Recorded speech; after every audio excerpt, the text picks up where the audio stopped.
به پادکست قصه های شبانه نایت تیلز خوش اومدی. سلام دوست من نازو هستم.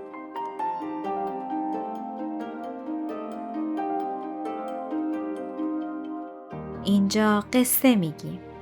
از افسانه ها و داستان های ایرانی گرفته تا قصه های مرموز، هیجان انگیز و عاشقانه.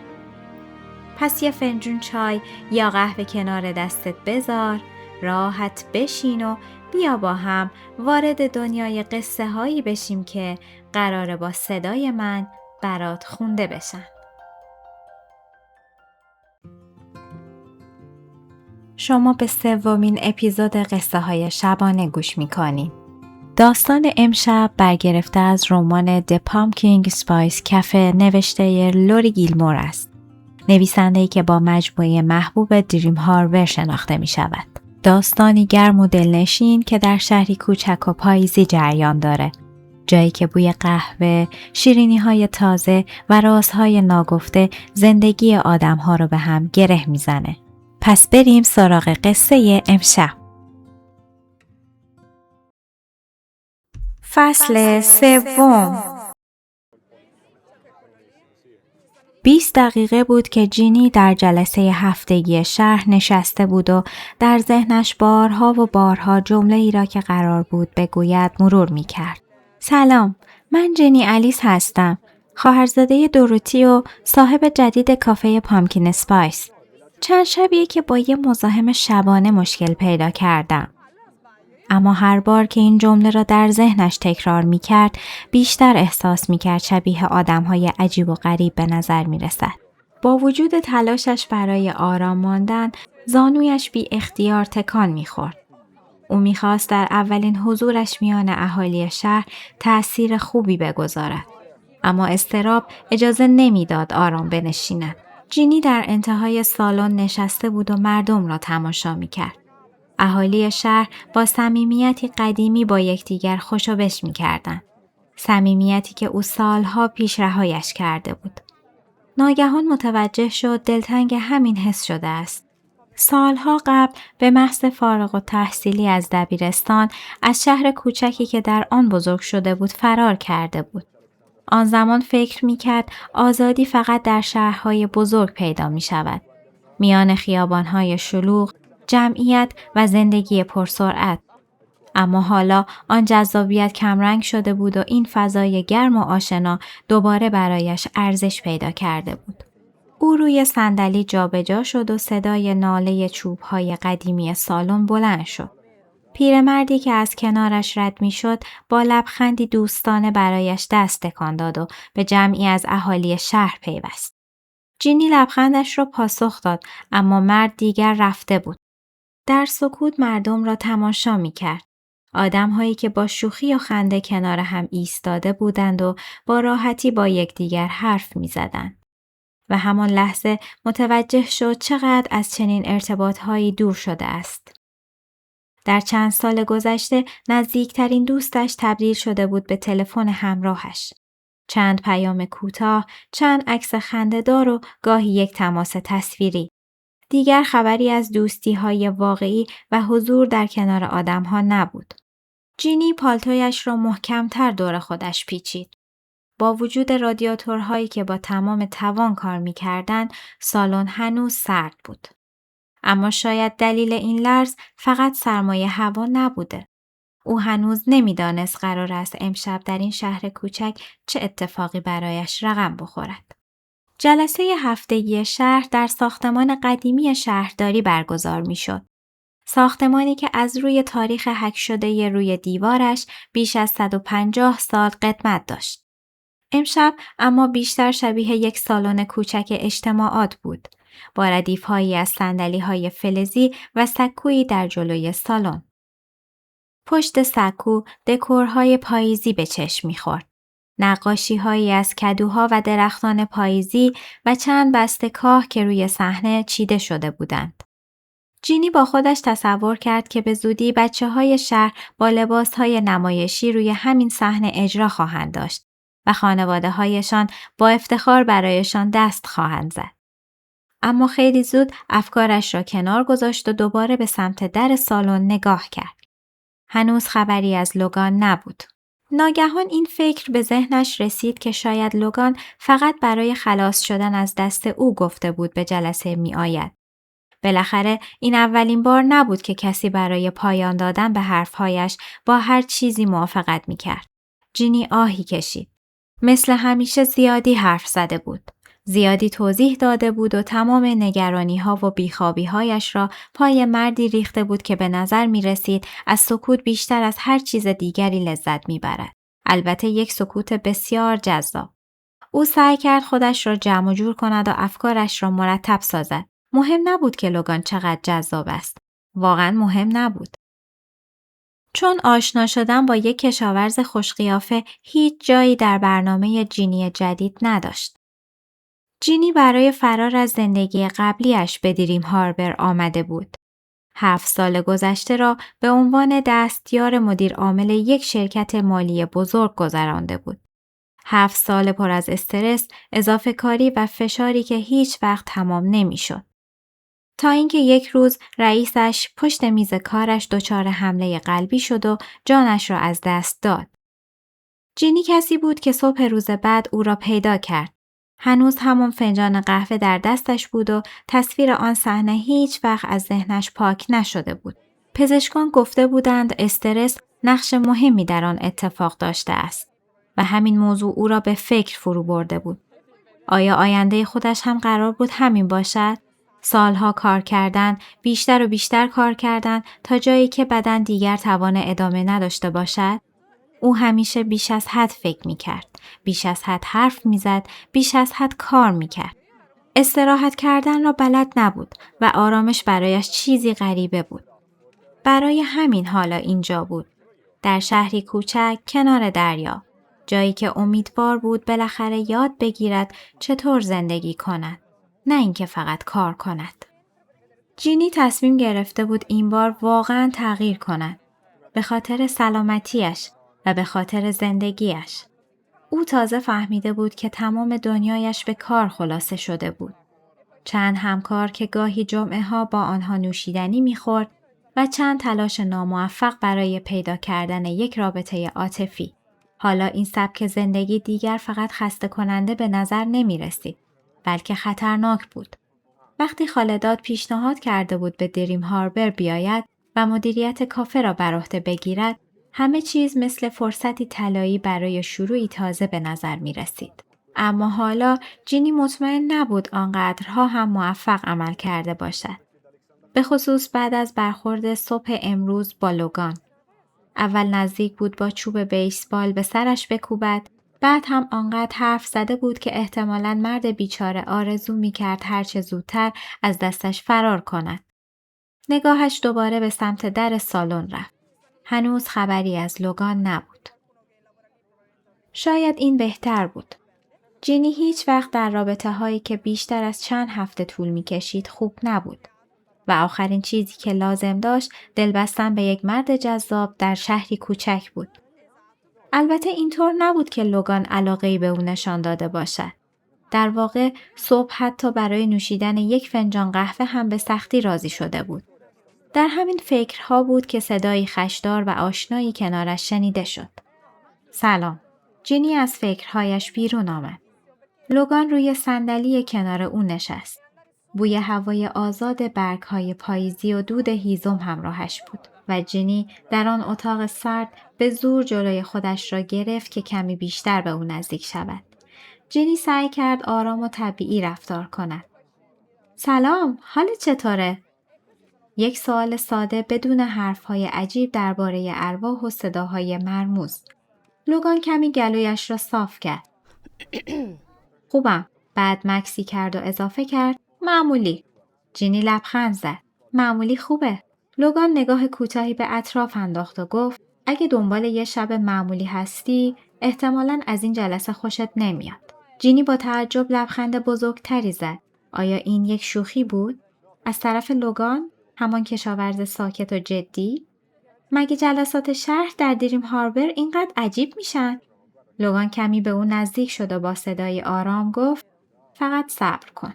و درست همان لحظه سالن کم کم پر از جمعیت شد و مردم یکی یکی وارد می شدند و روی صندلی ها می نشستند. صدای خنده ها و گفتگوها در فضا پیچیده بود و گرمای حضور آدم ها سرمای سالن را کم کم از بین می برد. و جینی هنوز نمی دانست قرار است تا چند دقیقه دیگر با چه جور شهری روبرو شود. چند ردیف جلوتر صدای خنده بلندی توجه جنی را جلب کرد. زنی با موهای مشکی کوتاه و چهره‌ای شاد در میان جمعی از دوستانش نشسته بود و با صدای بلند می‌خندید. با اینکه به نظر می‌رسید حدود 40 ساله باشد، آنقدر سرحال و پر انرژی بود که جنی دوباره به مزایای زندگی در شهرهای کوچک فکر کرد. همان موقع لوگان کمی خم شد و زیر لب گفت: انجمن کتابخوانی. جینی آهسته تکرار کرد: انجمن کتابخوانی؟ و با کنجکاوی به گروه نگاه کرد. چند زن دیگر هم به گفتگو پیوسته بودند و همه با خنده و هیجان مشغول صحبت بودند. جینی لبخند زد. به نظر که خیلی خوش میگذرونن. اما پاسخ لوگان کاملا برخلاف حال و هوای آن جمع بود. آره، این شهر را اونا میچرخونن. در همان لحظه زن مومشکی لوگان را دید و با هیجان برایش دست تکان داد. لوگان با اکراه جواب داد. اما بقیه اعضای گروه که متوجه حضور او شده بودند، ناگهان حسابی سر ذوق آمدند. یکی از زنها با صدای بلند گفت: لوگان، چه عجب اینجا پیدات شد.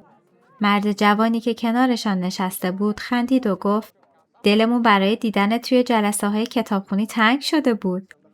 لوگان زیر لب غر زد: من هیچ وقت به جلسات شما نمی اومدم. مرد خندید. همه خندیدن. یکی از آنها گفت: شاید عمدن نه، ولی کتاب شور عشق در مزرعه رو میخوندیم، خیلی دربارت حرف میزدیم. این بار خنده جمع بلندتر شد و چند نفر دیگر هم برگشتند تا واکنش لوگان را ببینند. صورت لوگان از بالای ریشش سرخ شده بود و جینی با زحمت جلوی خنده اش را گرفت. در همین میان زن مومشکی رو به جینی کرد و پرسید: تو صاحب جدید کافه ای؟ جینی لبخند زد. بله، من جینی هستم. زن خودش را معرفی کرد. من کاوری هستم. قبل از اینکه جینی چیزی بگوید، زن دیگری که کودکی در آغوش داشت وارد صحبت شد و با خنده گفت: لطفاً کافه را هر چه زودتر باز کن. دیگه از جلسه های کتابخونی توی خونه کاوری خسته شدم. همه جا پر از فنجون‌های بامزه و وسایل عجیب غریبه. کاوری خنده کنان به شانه دوستش زد و گفت: ایزابل رو نادیده بگیر. و بعد با گرمی به جینی نگاه کرد و افسود: به دریم هاربر خوش اومدی. بعد از چند دقیقه اعضای انجمن کتابخوانی دوباره سرگرم گفتگوی خودشان شدند. اما جینی هنوز کنجکاو بود. با لبخندی شیطنت آمیز رو به لوگان کرد و گفت: شور عشق در مزرعه ها؟ لوگان طوری گلویش را صاف کرد که انگار میخواست اعتراضش را به گوش همه برساند. من اون کتابو نخوندم. جنی به سختی جلوی خنده اش را گرفت. تصور لوگان در نقش قهرمان یک رمان عاشقانه روستایی بیش از حد بامزه بود. کشاورز و زن شیردوش. جینی جلوی خودش را گرفت که خودش را جای اون شیردوش تصور نکند. بعد آهی کشید و گفت: فکر کنم باید هر چه زودتر کافه رو باز کنم. دلم نمیخواد انجمن کتابخوانی از دستم ناراحت بشه. سعی کرد حرفش شوخی به نظر برسد، اما خودش هم متوجه اضطرابی شد که پشت صدایش پنهان شده بود. لوگان با خونسردی گفت: نگرانشون نباش. فقط دنبال یه جا میگردن که درباره رمان‌های عاشقانه‌شون حرف بزنند. جینی درست همان لحظه لبخند کوتاهی را روی لب‌های او دید. یک لبخند واقعی.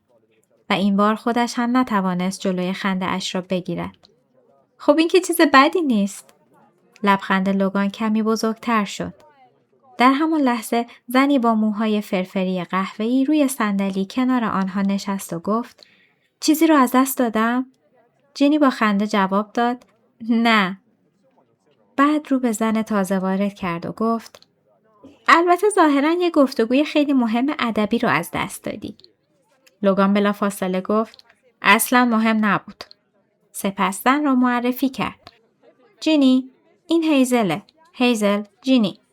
هیزل دستش را برای دست دادن دراز کرد و با مهربانی لبخند زد. بعد گفت کتاب فروشی کنار کافت مال منه. چشم‌های جنی برق زد. درگیر یه فکر دیگه بود. اینکه آیا اونجا رمان‌های کشاورز آشنا هم پیدا میشه یا نه. واقعا خیلی دوست داشتنیه. هیزل کمی سرخ شد و تشکر کرد. اما نگاه کنجکاوش بین جینی و لوگان در رفت و آمد بود و ناگهان سوال اصلی را پرسید. شما دوتا از کجا همدیگر رو میشناسین؟ جینی بدون لحظه ای مکس جواب داد. مثل همه آدم‌های معمولی. من نزدیک بود با چوب بیسبال به سرش بکوبم چون فکر می‌کردم یه مزاحم اومده منو بکشه. و همینطور که جمله را با آرامش کامل بیان می‌کرد تقریبا فراموش کرده بود که این شاید بدترین پاسخ ممکن برای آشنایی با آدم‌های جدید باشه. جینی ادامه داد. البته بعدا فهمیدم که فقط برای تحویل کادوهای تزیینی اومده بوده و قرار نبوده منو بکشه. بعدشم بهش گفتم شاید کافه تسخیر شده باشه و اون پیشنهاد داد بیام این جلسه. سعی کرد با لبخند ماجرا رو تعریف کنه اما از نگاه هیزل مشخص بود که این توضیح اوضاع را خیلی عادی تر نکرده است. هیزل پشت عینکش با تعجب چشمهایش را گشاد کرد و فقط گفت خب واو. بعد آرام روی صندلیاش نشست و چیزی در گوش لوگان زمزمه کرد. لوگان هم با قاطعیت سرش را تکان داد. حرکتی که باعث شد جینی حدس بزند احتمالاً درباره سلامت عقلش صحبت می‌کنند. اما قبل از اینکه فرصت فکر کردن بیشتر پیدا کند، زن دیگری که چند ردیف جلوتر نشسته بود ناگهان وارد بحث شد. او به مردی در آن سوی سالن اشاره کرد و گفت اون رو می‌بینی؟ مطمئنم باز داره یه نقشه‌ای می‌کشه. اما لوگان خونسرد گفت به نظر من فقط داره حرف میزنه. زن چشماشو ریز کرد. با اخم گفت دقیقاً همین مشکله. آره با شهردار. حتما دوباره یه نقشه داره که این شهر رو به فنا بده. بعد معلوم شد موضوع صحبتشان درباره مردی به نام مک است. مردی خوشقیافه و جذاب که ظاهراً در شهر شهرت خاصی داشت. اما زن جوان که اسمش آنی بود اصلاً طرفدار او نبود.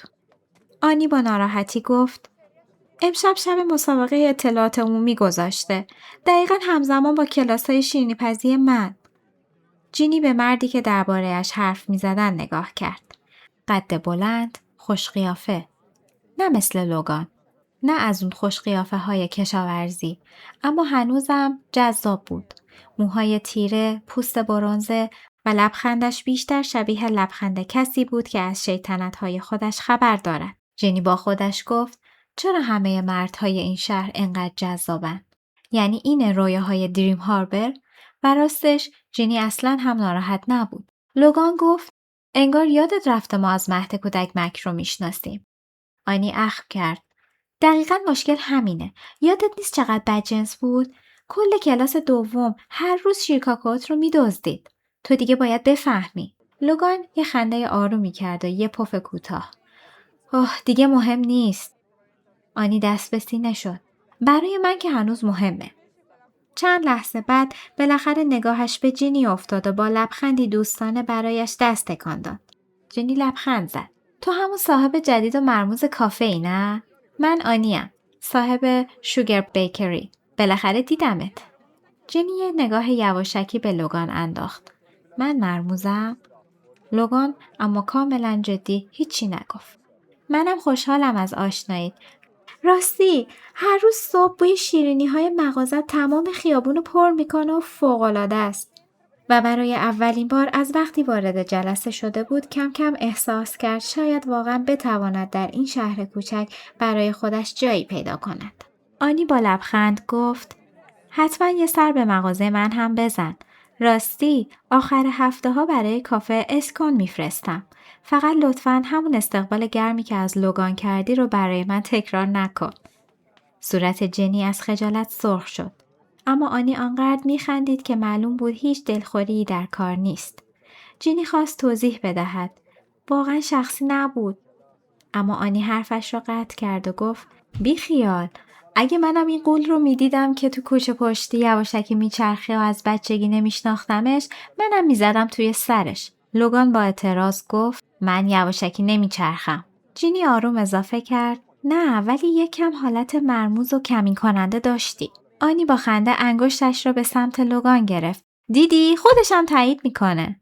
لوگان آهی کشید. آهی که ترکیبی از کلافگی و تسلیم شدن بود. بعد با بی‌حوصلگی پرسید: این جلسه بالاخره کی شروع میشه؟ هیزل با دستکش‌های بافتنیش آرام روی زانوی او زد و گفت: خودت میدونی شهردار کلی هیچ وقت سر وقت شروع نمیکنه. لوگان زیر لب گفت: چرا اینجوری صداش میکنی؟ بگو بابا دیگه. هیزل شونه‌هاشو بالا انداخت. بالاخره شهردار دیگه، دارم محترمانه رفتار میکنم. لوگان فقط چشمهایش را چرخاند و جینی نتوانست جلوی خنده اش را بگیرد. هرچه بیشتر کنار این آدم‌ها می‌نشست، بیشتر احساس راحتی می‌کرد. او از این شهر خوشش آمده بود. از آدم‌هایش خوشش آمده بود و برخلاف میلش از این کشاورز اخمو و کم حرف هم خوشش آمده بود. برای اولین بار از زمان آمدنش به دریم هاربر احساس کرد شاید واقعا بتواند در اینجا جا بیفتد. شاید آنی واقعا از او خوشش بیاید. شاید انجمن کتابخوانی او را بین خودشان بپذیرند. شاید هیزل او را به پدرش، همان شهردار شهر، معرفی کند. البته هنوز نگرانی بزرگی وجود داشت. کافه. فشار آماده کردن و راه اندازی کافه هر روز بیشتر می شد. اما جینی سعی کرد به خودش یادآوری کند که سالها جلسات مهم کاری را با سرمایه گذاران بزرگ مدیریت می کرده است. اگر از پس آنها برآمده بود، حتما می توانست از پس اداره یک کافه کوچک هم بر بیاید. خب، این هم پایان فصل 3. مرسی که تا اینجای داستان کنار من بودین. اگر دوست داشتین از نایت تیرز حمایت کنین تا داستانهای بیشتری براتون بخونم. پس تا فصل بعد، شب بخیر.